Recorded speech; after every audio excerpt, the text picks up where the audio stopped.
여러분 안녕하십니까? 백만개미 한세구입니다. 4월 13일 화요일 시장 정리하겠습니다.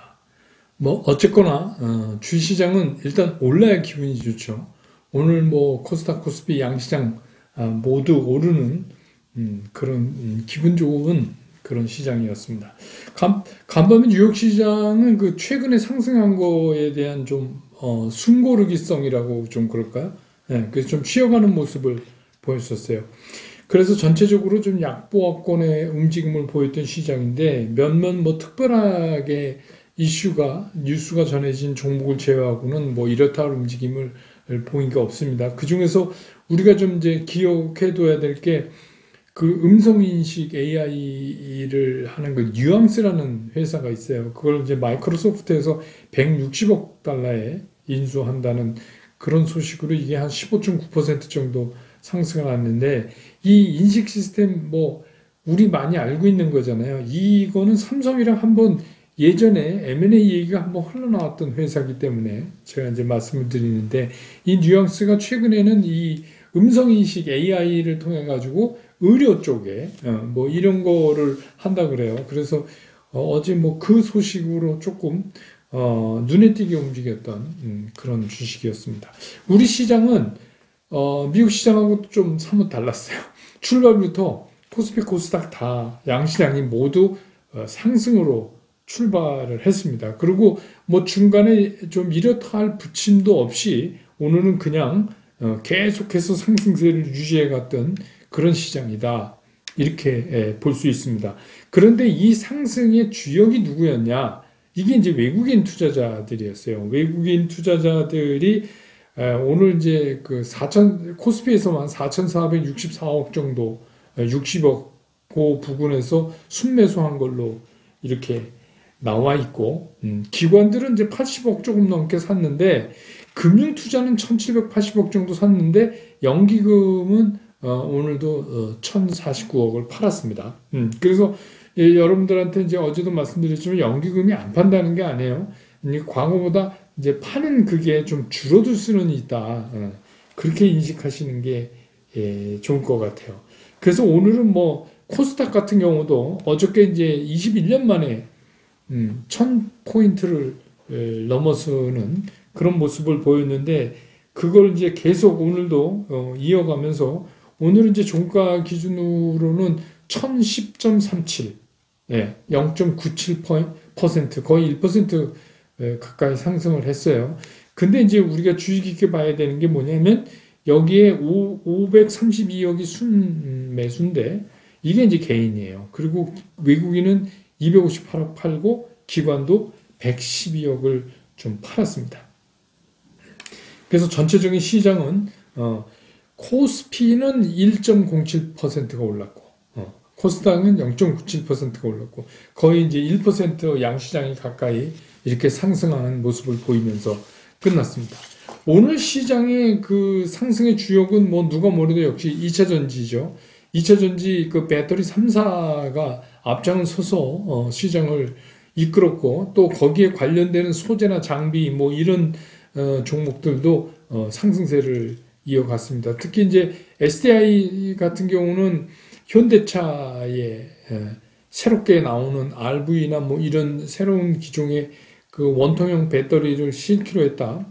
그게 밝혀졌고, 또 그 리비안인가요? 그 미국의 제2의 테슬라라고 불리우는 그 회사, 원래 얘네가 작년 말에 신차를 발표하도록 했었어요. 근데 코로나 등등 이것저것 늦어져서 좀 이제 딜레이가 됐는데, 여기에 이제 납품을 하기로 했다는 게 양쪽에서 다 알려졌습니다. 그래서 오늘은 역시 2차전지 쪽, 배터리 쪽이 상당히 강세를 보였고, 그 다음에 이제 또 웹툰 관련, 이게 카카오는 내일까지 거래 정지가 되죠. 목요일부터 이제 거래가 재개됩니다. 물론 이제 5분의 1 가격, 이론상으로 100원짜리, 액면 100원짜리로 이제 거래가 되는데, 카카오가 미국 그 웹툰 플랫폼이 있어요. 그 타파스 미디어라고, 여기에 경영권을 확보하는 거가 진행 중이다 하는 소식이 또 들려왔어요. 오늘 이제 뭐 매매가 됐었으면 또 많이 올랐을 것 같은데 뭐 어쨌든 간 목요일부터 재개되는데 이런 소식이 전해지고 또 웹툰이나 이런 거 제작 관련되는 그런 종목들도 오늘 이제 상승하는 그런 모습을 보여줬고 요새 이제 뭐 코로나 문제 때문에 다시 그래서 여기 이제 진단 쪽 또 백신 쪽 또 그 밖에 제약 쪽 그다음에 또 암 며칠 전에 제가 말씀드렸죠. 암 진단에 관련된 뭐 그런 쪽 그래서 이 제약 바이오도 오늘 강한 상승을 나타냈습니다. 특히 이제 코로나19 관련된 제약사들이 굉장히 강한 모습을 보여줬고, 통신주도 SK텔레콤을 필두로 해서 통신주도 상당히 강한 SK텔레콤, LG 플러스 또 KT 뭐 이렇게 조금 뭐 정도 차이는 있지만 하여튼 통신주가 좋은 움직임을 보였어요. 그래서 이 SK텔레콤은 여러분 이제 이미 아시지만 이게 중간지주사 얘기가 이제 발표됐잖아요. 그래서 요거는 여러분들이 좀 알아둬야 되실 것 같아서 이번 주 브런치 카페에서는 그 지주회사하고 중간지주사를 만드는 이유, 특히 이제 그 SK텔레콤 위주로 해서 요 얘기를 좀 드려볼까 합니다. 이번 주 토요일에는. 그래서 브런치 카페를 좀 보시면 중간 지주사가 뭐고 왜 만들고 그리고 SK텔레콤은 어떻게 진행돼 나갈 것 같은가 뭐 이런 거를 다 아실 수 있을 거예요. 그 다음에 이제 조금 다른 얘기지만 일본이 이제 후쿠시마 원전 그 방사능 오염된 물을 갖다가 방류하기로 결정했다고 그렇게 되니까 이제 오랜만에 육계 쪽도 좀 움직이는 그런 모습을 보여줬어요. 근데 이제 이 말씀 왜 드리냐면, 그러니까 지금 이제 시장이 막 혼조돼 있는 거예요. 실제로 실적이 좋은 그런 거 하고, 이런 제가 지금 말씀드린 것처럼 이슈를 계속 따라다니는 움직임도 여전히 시장에 있어요. 그 얘기는 무슨 얘기냐? 시장이 굉장히 좋다는 얘기예요. 시장의 그 탄력도도 있고, 시장의 유동성도 풍부하고, 그런 거죠. 근데 계속 말씀드리지만 시장을 결정타를 쳐서 이 턱을 넘게 하는 뭐 그런 게 이제 모멘텀이 없다. 우리 흔히 그렇게 얘기하는데 지금은 딱 그런 상태입니다. 네. 그래서 이제 시장 얘기를 이어가면 어찌됐건 간에 주식시장은 일단 주가가 올라야지 됩니다. 주가가 오르니까 여러분도 좋고, 저도 좋고, 그렇죠? 그래서 오늘 이제 양시장이 이렇게 다 오르니까 뭐 이런 생각이 드실 거예요. 올라서 좋긴 한데 이게 더 꽉 채워서 못 산 게 아쉽다. 그리고 지금이라도 막 더 사고 싶다. 이런 생각이 드시죠. 오늘이 딱 그럴 때입니다. 예. 그럴 겁니다. 근데 뭐 그게 이상한 게 아니에요. 이상한 게 아니죠. 왜냐하면 내가 100% 풀로 실어놨으면 오늘 많이 올랐었는데 70밖에 못 샀으니까 좀 아쉽다. 뭐 이럴 수 있죠. 예, 그건 뭐 당연히 그렇습니다. 그리고 기술적으로 봐도 이제 양시장이 굉장히 안정감이 있어요. 특히 코스닥 같은 경우는 이게 기조적으로 상승 기조를 잡았다라고 봐도 기술적으로 누가 뭐라 그럴 사람이 없을 정도로 잘 만들어져 있단 말이에요. 거래량도 늘고 있고 이동평균도 정배열 상태에 있고, 그렇잖아요. 박스권도 뛰어넘었고, 뭐 그렇게 돼 있어요. 그러니까 이걸 가지고 누가 뭐라고 얘기할 사람은 없다. 그러면 이 시장이 그럼 계속해서 이제 날아가는 거냐? 이제 조정 끝? 이제 날아가냐? 저는 뭐 시장이 그렇게 해서 여기서 어저께도 말씀드렸지만 시장이 폭락할 이유는 없어요. 지금 시장이 빠질 이유는 없어요. 근데 이제 가는 거에는 여러 가지가 맞아떨어져야지 우리가 강력한 상승을 얘기할 수 있는데 과연 그런 것이냐. 그래서 제가 한번 이제 체크를 해봤어요. 이거 이제 잘 들어보세요. 숫자가 많이 나오니까 숫자에 약하신 분들은 이거 무슨 소리인지 모르겠다 이러시지 말고 찬찬히 말씀드릴게 한번 짚어보세요. 외국인들이 지난 금요일 그리고 어제 빼고 4월 1일부터 오늘까지 계속 순매수, 매수 우위를 지금 보여주고 있어요. 코스피에서. 근데 외국인들이 누적으로 지금 산 게 얼마냐? 2조 7천억이에요. 2조 7천억. 요건 뭐 제가 이제 3시쯤 집계해 본 거니까 뭐 조금 다를 수는 있지만 얼추 맞을 겁니다. 그래서 외국인들이 4월 들어서 오늘까지 산 게 2조 7천억 정도다. 근데 기관은 어떻게 했냐, 그 사이에. 기관들은 2조 3천억을 순매도했어요. 2조 3천억을. 그러니까 외국인이 2조 7천억을 샀고, 기관은 2조 3천억을 순매도했어요. 그러니까 결국 이렇게 해서 지수를 끌고 올라온 게 누구냐? 외국인이죠. 예. 그리고 개인들은 그럼 어땠냐? 개인들은 샀다 팔았다 막 이러면서 그 기간 동안에 순매수한 게 2,250억 정도뿐이 안 돼요. 그렇다면 코스피의 이 시장을 4월 들어서 전격적으로 방향을 틀고 이렇게 끌고 올라온 주역이 누구냐? 외국인이에요. 그러니까 이제 이런 형태가 나타날 때는 저는 이제 잘 따라하는 것도 주식 투자 잘하는 거라고 얘기했잖아요. 그러니까 뭐 외국인은 적이고 뭐 기관은 적이고 이런 생각하지 마시고, 그럼 이 지금 상승장의 주역이 누구냐? 그럼 외국인이다. 그러면 얘네 따라 해야 돼요. 얘네. 그게 제일 불안하지가 않은 거예요. 그렇죠? 그럼 얘네가 뭐 어떤 짓을 그 사이에 했나? 그건 이제 뒤에 말씀드리고, 코스닥 한번 보죠.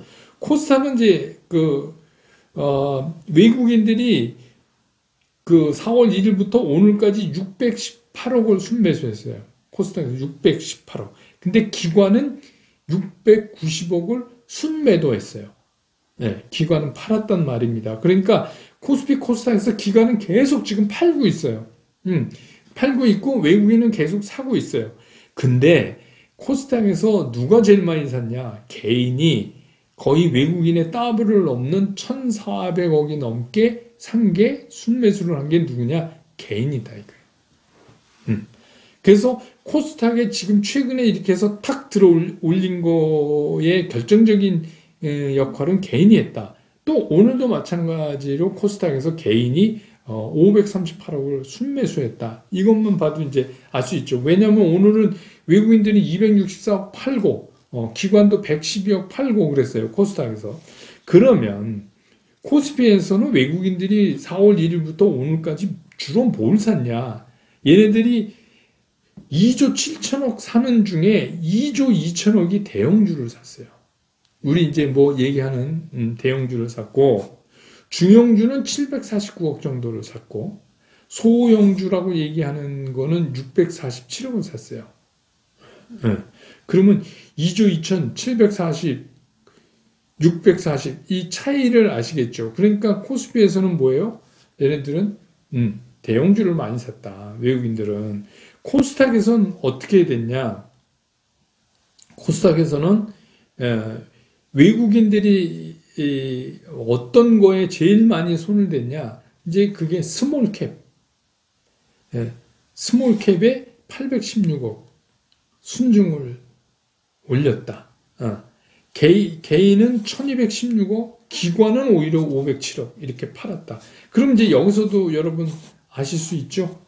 개인이 코스닥에서는 외국인보다 2배 이상 이렇게 움직이고 있다. 그래서 이제 이거를 보면 어떤 생각을 여러분들이 하실 수가 있어요. 지금은 그래서 내 포트에 100% 주식을 다 못 채운 게 안타깝다. 그렇게 생각하실 필요가 저는 이제 없다고 보는 거예요. 만약에 이 장이 계속해서 갈 장이라면 앞으로도 살 기회가 많고, 또 하나 문제는 이거예요. 자, 이제 5월 2일부터 공매도가 시작한다. 만약에 그러면 많이 제도적 보완을 했다고 그러지만 개인 투자가가 증권회사에 가서 주식을 빌려다가 공매도 치는 거는 아직도 쉽지가 않아요. 거의 불가능은 아니지만 거의 불가능에 가깝죠. 왜냐하면 이게 우리는 증권회사에서 빌려오는 거잖아요. 근데 기관이나 외국인은 증권회사에서 빌려오는 게 아닙니다. 다른 대체 결제나 이런 데서 빌려오는 거라 개념 자체가 틀려요. 그래서 우리는 빌려줄 물량 없으면 증권회사가 안 가지고 있으면 못 빌려요. 그래서 어쨌거나 그러면 이제 오늘부터 공매도를 허용한다 그러면 공매도 첫날부터 외국인의 기관이 공매도를 막 칠까? 칠 수도 있죠. 두 번째, 안 칠 수도 있어요. 그렇죠? 왜냐하면 공매도라는 게 이게 생각 이상으로 주가가 많이 올라가 있어야 공매도를 쳐야 먹을 게 생길 거 아닙니까? 공매도는 떨어져야지 돈을 버는 거니까. 근데 그게 합당한 위치에 아직 못 올라왔다고 생각하면 안 할 수도 있죠. 예를 들어서 이런 겁니다. 공매도를 오늘부터 한다 그래서 공매도 재개를 해서 잔뜩 긴장했는데 공매도를 안 치는 거예요. 외국인 기관이 다. 그리고 오히려 조금씩 그냥 지수가 올라가면 야 이거 아닌가 봐 하고 이제 들어가면 공매도를 맞죠. 그러니까 이거는 전략적으로 완전히 이 개인 투자가 아닌 외국인이나 기관 손에 지금 넘어가 있어요. 공매도. 그러니까 외국인이나 기관은 어떻게 해요? 자기네가 정하기 나름이에요. 뭐 어떤 방법을 그날부터 시작할지 아닐지. 이거는 완전히 공매도 때리는 사람 마음이죠. 다시 말해서 외국인 기관 마음이다 이거예요. 그렇지만 우리 개인 투자가 입장에서 어쨌든 간 공매도 재개라는 게 허용이 된다는 거는 신경 쓰이는 일이 분명하다. 그럼 우리가 이제 이 공매도가 정확하게 뭐냐. 공매도는 이런 거예요. 확인사살. 확인사살. 그게 뭐냐면 건강한 종목은 안 건드려요. 건드릴 수가 없어요. 건강한 종목을 잘못 건드리면 이게 역으로 당할 수가 있잖아요. 그리고 이제 개인 투자가들도 옛날 같은 개인 투자가들이 아니기 때문에 무슨 실적 좋고 우리나라를 대표할 수 있는 이런 기업들 있잖아요. 이거 공매도 잘못 쳤다가 개인들이 이렇게 싸 그러면서 달려들어서 이거 사버리면 이것도 문제가 생겨요. 그러니까 어떤 거예요? 실적, 다시 말해서 이제 밸류하고 지금 주가하고 이격이 굉장히 큰 그런 종목들이 대상이 될 수밖에 없어요. 그렇잖아요. 왜냐하면 싸움은 이기는 싸움을 해야 되고 가능하면 피해가 적은 싸움을 해야 되고 그러니까 그런 작은 중소형 종목 중에서 고르는데 어떤 거냐 실적하고 무관하게 뭐 조금 전에 제가 예를 들었듯이 괜히 막 오른 애들 있잖아요. 괜히 올라본 애들. 뭐 지금은 뭐냐면 유동성이 풍부하니까 이 이슈 저 이슈 막 하면서 막 돌면서 이렇게 돼요. 근데 이제 또 하나의 문제가 뭐냐. 만약에 그런 그 공매도에 타겟이 되는 그런 종목들을 공매도가 본격적으로 시작하게 되면 얘들은 방어를 못해요. 방어를 못해. 예를 들어서 우량 대형주 같은 경우는 방어가 돼요. 왜? 이거는 워낙 좋은 주식이고 대한민국을 대표할 뿐더러 글로벌 시장에서 봐도 상당한 지위에 있는 거니까 공매도를 쳐서 싸지면 매수 세력이 들어와서 이거를 사는데 그렇지 않고 괜히 오른 애는 속절없이 뭐 이름을 못 들어본 기업도 있잖아요. 뭐 저도 가끔 생경한 종목들도 요새 막 움직여요. 뭐 저라고 다 아는 게 아니지만 근데 그러니 일반 투자가 입장에서는 진짜 생경한 종목들이 많잖아요. 그런 종목들이 이슈로 지금 딱 이렇게 올랐다. 그러면 만약에 그게 공매도를 이렇게 칠 때 우리가 뭐 미국처럼 뭐 개미들이 전체로 뭉쳐가지고 이 공매도 세력을 죽여버리자 이러고서 뭐 그걸 달려들어서 산다. 이게 지금 우리는 불가능한 상태잖아요. 그러니까 이건 뭐 난리가 나는 거죠. 극장에 불난 거예요. 전부 이제 비상구로 달아나느라고 정신이 없는 거죠. 만약 그런 타겟에 그런 종목이 대상이 될 확률이 높기 때문에 이건 지금부터는 굉장히 조심해야 된다.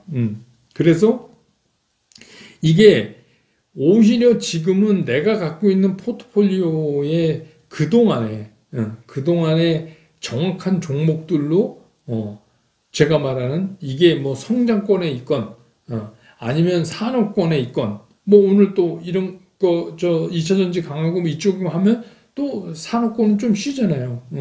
그러면 이게 바꿔가면서 이렇게 움직이는 것들을 갖고 그냥 즐겨가는 것도 괜찮다. 다만 내가 이제 지난번에 말씀드린 것처럼 뭐 일부분 나는 그래도 중소형주 좀 해보고 싶다 해서 하신 분들은 그게 실적이 뒷받침되는 것인지 아니면 그런 우량 대형주들의 밸류체인에 속해 있는 것인지 이런 거를 파악해서 그것도 저것도 아닌데 이번에 그냥 분위기상 올랐다 이러면 그냥 적당히 따라가다가 적당한 선에서 하차하시는 게 그게 좋은 방법 아닌가 이렇게 생각이 드는 거예요.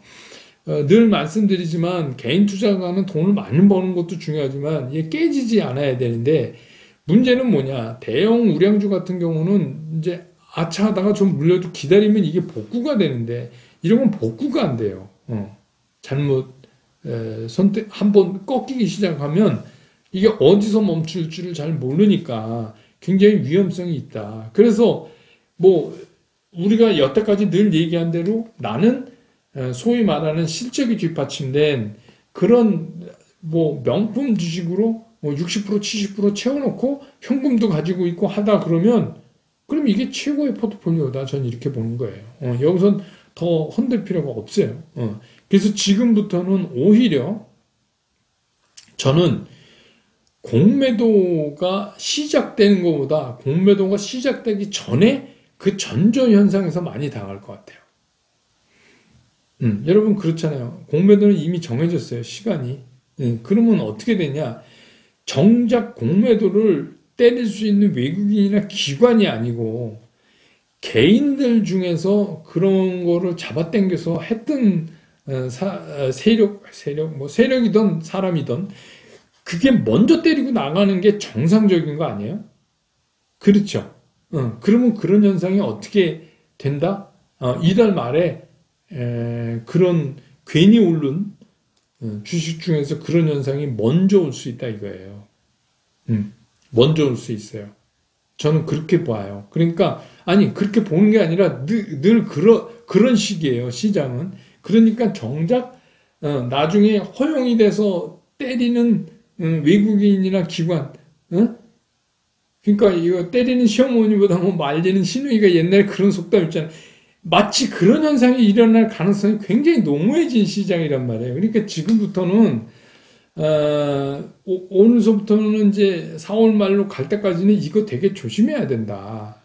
조심해야 된다. 그래서 뭐 요새 갑자기 막 돌면서 이렇게 오르고 저도 기억나는데 어떤 분이 저한테 댓글로 물어보셨어요. 아주 그 중소형주 별로 뭐 저는 뭐 회사 별로 좋아하는 회사 아니고 뭐 비전도 그렇게 있는 것도 아니고 뭐 어떻습니까? 그래서 제가 보니까 좀 시간이 오래 걸릴 것 같습니다. 그랬는데 오늘 또 뭐 난리가 났어요. 그러니까 그런 분들은 얼마나 좋으시겠어요. 근데 난리 났다고 너무 좋아하지 마시고 웬만하면 익절하고 좀 내리시는 것도 괜찮다. 그러니까 이유 없이 주가가 그렇게 계속해서 갈 수가 없어요. 어쩌다는 가능하지만 그러니까 어쩌다는 그냥 어쩌다로 끝나야 됩니다. 그러니까 그거를 계속해서 가져가는 그거는 메인스트림에 있는 주식은 아니라는 거죠. 그러니까 메인스트림에 있는 주식이 아닌 거는 공매도가 제기되기 전에 먼저 그런 현상이 나타날 가능성도 상당히 있다. 그게 주식시장이다. 그래서 조금 그런 거를 먼저 이렇게 나타나는 거를 우리가 예상을 해놔야 된다. 그리고 그 전에 우리 옛날에 짰던 것처럼 성장권이나 산업권에서 실적이 뒷받침되는 주식들로 갖고 있으면 지금 진짜 해피하죠. 진짜 해피해요. 아마 그렇게 짜신 분들은 매일 수익률이 요새 올라가는 게 이제 계좌 보면서 보이실 거예요. 그럼 그냥 가만히 계시면 돼요. 그리고 실적 좋은 거는 실제로 공매도 재개돼도 외국인이나 기관이 잘 못 때려요. 거꾸로 당할 수도 있어요. 그러니까 그렇게 이제 정리를 좀 오늘 해드리는 걸로 영상을 정리하겠습니다. 내일 또 시장 보고 시장 정리해서 다시 여러분 곁으로 돌아오겠습니다. 여러분 고맙습니다.